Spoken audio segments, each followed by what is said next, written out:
अच्छा, शुरुआती ॾींहंनि में माण्हू जॾहिं तव्हां इहो कमु शुरू कयो हूंदो, तव्हांजी टीम गॾु कई हूंदी ऐं तव्हां कमु स्टार्ट कयो हूंदो, त माण्हुनि जिन ताईं इहो ख़बर पहुती हूंदी त असां वटि समाज में हौसला अफ़ज़ाई तमामु घटि थींदी आहे ऐं तंज़ तमामु घणी थींदी आहे, खिल तमामु घणी थींदी आहे ऐं उन सां पोइ माण्हुनि जा जेके हौसला हूंदा आहिनि उहे घटिजी वेंदा आहिनि, पस्त थी वेंदा आहिनि, किरी वेंदा आहिनि। त इहो बि तव्हां सां सीन थियो या न? सही इन सीन जी ॻाल्हि न करियो। मुंहिंजी जेका दिलि जी धड़कन आहे न उहा थोरी तेज़ थिए पई इन शइ खे डिस्क्राइब करण लाइ। अच्छा, हींअर असांजा माइक वग़ैरह न तोड़िजो। न न न न सही अहिड़ी का ॻाल्हि कोन्हे, पर मतिलबु हिकिड़ी माना जेका इंसान त जेको कोन चवंदा आहिनि जिते बाहि लॻे उहा जाइ जले। त 2022 में जॾहिं मूं हिनखे कैरियर स्टार्ट कयो न, अनबिलीवेबल। हाणे उन्हनि माण्हुनि जा उन्हनि शख़्सियतुनि जा नाला नथो खणी सघां त जिन माना अलाह साईं उन्हनि खे हिदायत ॾींदो आहे, अलाह साईं उन्हनि खे हिदायत ॾींदो ऐं एज़ ए पर्सनल आउं उन्हनि खे ट्रोल बि नथो करणु चाहियां। त माना कम्यूनिटी जा कुझु सुठा पढ़ियल लिखियल खां वठी कुझु सुठा माण्हू जेके पंहिंजो पाण खे मोतबर सम्झनि था मुआशिरे जो, पंहिंजो पाण खे इज़त वारो सम्झनि था या पंहिंजो पाण खे हिकु माना सुठी लेवल सम्झनि था, उन्हनि सां ई त छा चयो उन्हनि जा कुझु वर्ड जेके आहिनि से मेमोरेबल वर्ड तव्हांखे शेयर करे सघां थो।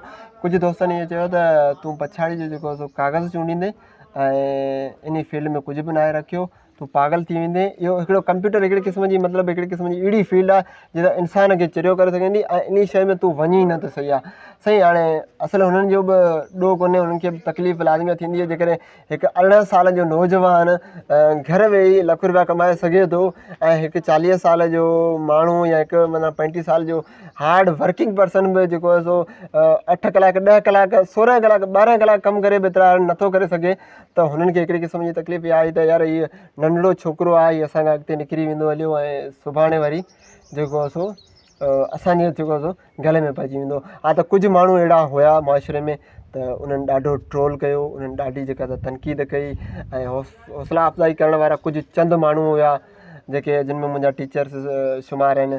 साईं गुल मोहम्मद आहे, चाचो बि आहे ऐं साईं मदद अली साहिब जिन आहिनि, साईं निसार अमन जिन आहिनि। त उन्हनि असांखे जेको आहे सो हिकिड़ी हौसला अफ़ज़ाई कई त बाबा पुटु अॻिते अचो ऐं अव्हां करे सघो था, यू कैन डू इट, ऐं अव्हां में सलाहियत आहे त अव्हां इहो कुझु यू कैन डू इट। त मूंखे हिकिड़ो यादि अची वियो जुमिलो त असां जॾहिं पढ़ंदा हुआसीं मैट्रिक क्लास में, तुंहिंजे लास्ट में हिकिड़ो हूंदो हो the man who wins. Matric class में हिकिड़ो इंग्लिश जे में हिकिड़ो त उहो माण्हू जेको कुझु करे सघे थो, if U think U can do it, जेकॾहिं तव्हां सम्झो था त हिनखे तव्हां करे सघो था, that U will done it, त तव्हां हुनखे करे सघो था। If U think U can do not it, जेकॾहिं तव्हां सम्झो पिया तव्हां हिनखे नथा करे सघो त तव्हां नथा करे सघो। सो ज़हनी तौर ते माण्हुनि जूं हिकिड़ियूं सलाहियतूं जेके हूंदियूं आहिनि उहे बि माण्हू खे जेको आहे अॻिते वधाइदियूं आहिनि। बहितरीनु। अच्छा, हिन वक़्तु तव्हां टीम में 13 ॼणा तव्हां कमु करियो? 13 ॼणा।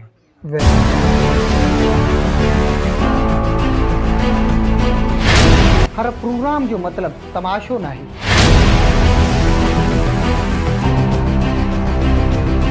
हर प्रोग्राम हंगामे जी सूरत में नाहे पेश कबो।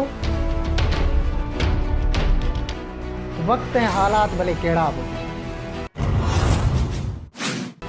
पंहिंजी सिंध हमेशह तव्हांजे लाइ मालूमाती वीडियो खणी ईंदी आहे। पोइ उहे प्रोग्राम अॼु जे शाइर जी सूरत में हुजनि या खणी प्रोग्राम नई टई जी सूरत में हुजनि।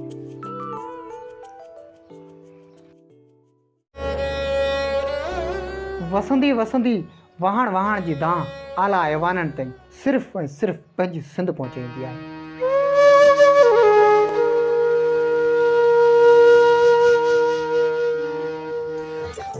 लोक गीत हुजनि या सिंधी कहाणियूं हुजनि, फ़क़ति पंहिंजी सिंध तव्हांजे लाइ खणी ईंदी आहे खोड़ सारा प्रोग्राम। यकीनन तव्हां सभिनी लाइ त पोइ ॾिसण न विसारींदा, सिर्फ़ु ऐं सिर्फ़ु पंहिंजी सिंध ते।